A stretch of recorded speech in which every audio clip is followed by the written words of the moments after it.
Hundreds of Libyan rebels are tonight pouring into the capital, Tripoli. As opposition fighters move in, there was little sign of resistance from forces loyal to Colonel Gaddafi. Rebels advanced during the day after heavy clashes on the roads to Tripoli. We report from the front line. Very, very heavy snowfall just coming over the top of our heads here. So finally, this morning, having had a relatively easy ride early on, now the rebels seem to have met some proper resistance. As the opposition fighters prepared to move forward, the Libyan government vowed to fight to the end. We know that people, even scared in their houses at this very moment, they do not want us to give up, because giving up means such gangs will control the country. With events moving quickly, we'll have the very latest from our correspondents in Libya. Also tonight, the widow of the Red Arrow's pilot killed during an air display in Dorset pays him her own tribute. John was an amazing person. He was a completely dedicated husband and friend, and he was just there for everybody. And England needs 7 more wickets to secure a series whitewash against India.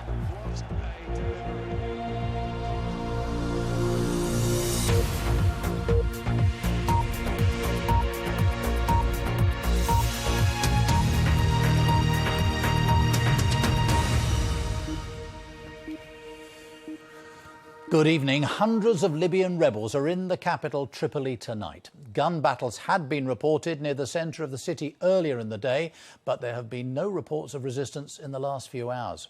The rebels captured an important military base defending the western approaches to the capital. Colonel Gaddafi had said he wouldn't abandon Tripoli and would remain there until the end. This is how events have unfolded today. Rebels have been putting pressure on Tripoli from 2 main sides. From the east after taking control of Zlitan, and from the west after taking Zawiya. This morning, the main rebel forces got within 17 miles of Tripoli and clashed with pro-Gaddafi troops. Our correspondent Rupert Wingfield-Hayes reports from Zawiya.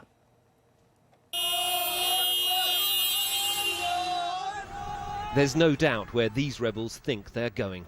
To Tripoli. On the road ahead, discarded uniforms from Gaddafi's soldiers who have fled minutes before. Hundreds of rebels are now on the march towards the capital, and they believe the end is now close. 6 months ago, these were students and electricians, even dentists. Now they are united by one thing. Today, Tripoli! So how do you feel today? Very happy, my friend. Why are you so happy? Because we're gonna take this bastard out of his... wherever he is, man. As they advance, the flags are changed. Now just 30 kilometres from Tripoli, we enter the small town of Al-Maya. The rebels are welcomed as liberators.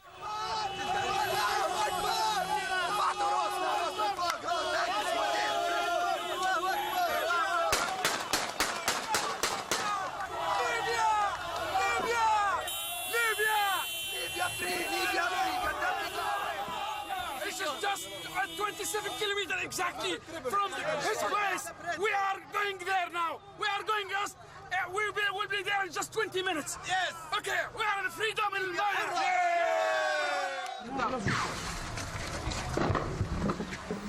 But the optimism is misplaced. Suddenly, everyone is running for cover. Bullets whizzing overhead.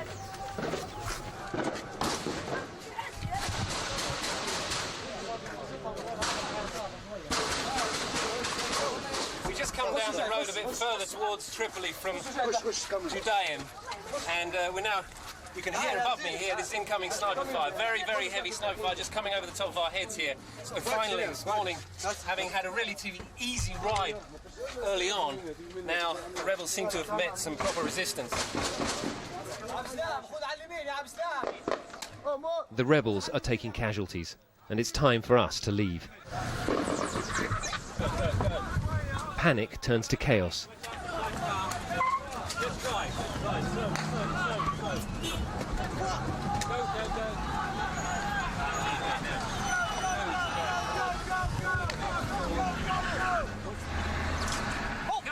The rebels are now in retreat. But it doesn't last long. By this evening, This is what we found just 18 miles from the centre of Tripoli. This military base belonged to one of Colonel Gaddafi's most elite units, the Khamis Brigade. Tonight, it's in the hands of rebels and looters. The feared Khamis Brigade has disappeared. Rupert Wingfield-Hayes, BBC News, on the road to Tripoli. Earlier today, the Libyan government remained defiant in the face of those rebel advances. A spokesman called for an immediate ceasefire, warning of bloodshed on the streets. From Tripoli, Matthew Price sent this report. The rebels called it 0 hour. The dawn of Libya, they chanted, as they moved off, taking the fight to Colonel Gaddafi's forces. We can't verify this footage, but we know that in places across the Libyan capital, there has been fierce fighting between both sides. Colonel Gaddafi spoke on state television as the fighting continued. He told them the rats, his term for the rebels, had been eliminated. I know you're happy, he told his supporters. On state television, the presenter said she would shoot any rebels who tried to take over the station.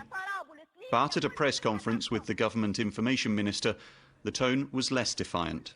We are here to sincerely, as always, appeal for an immediate ceasefire, an immediate halt of NATO's aggression against our nation. The last time we saw Colonel Gaddafi was months ago. The pressure is increasing on him. Today, the Foreign Office said NATO jets had played a significant role in the last 24 hours. NATO's mandate is to protect civilians, but it's clear, without its help, the rebels would not be as strong as they are now. Well, the fighting here in Tripoli has been going on throughout the day. There's just been another sustained burst of gunfire and a large explosion. And at the moment, it appears to be getting a little bit closer. A senior government source here has told me there are 65,000 professional soldiers ready to defend this city. He also said that the tribes are beginning to defend their own in Tripoli itself. Around this city, the rebels have been driving, marching towards Tripoli. There are reports that they've managed to take over a major military base to the west of here, home to one of the best trained units in Libya. The government is losing its grip on power, but what comes next may not be the smooth regime change the West would like to see.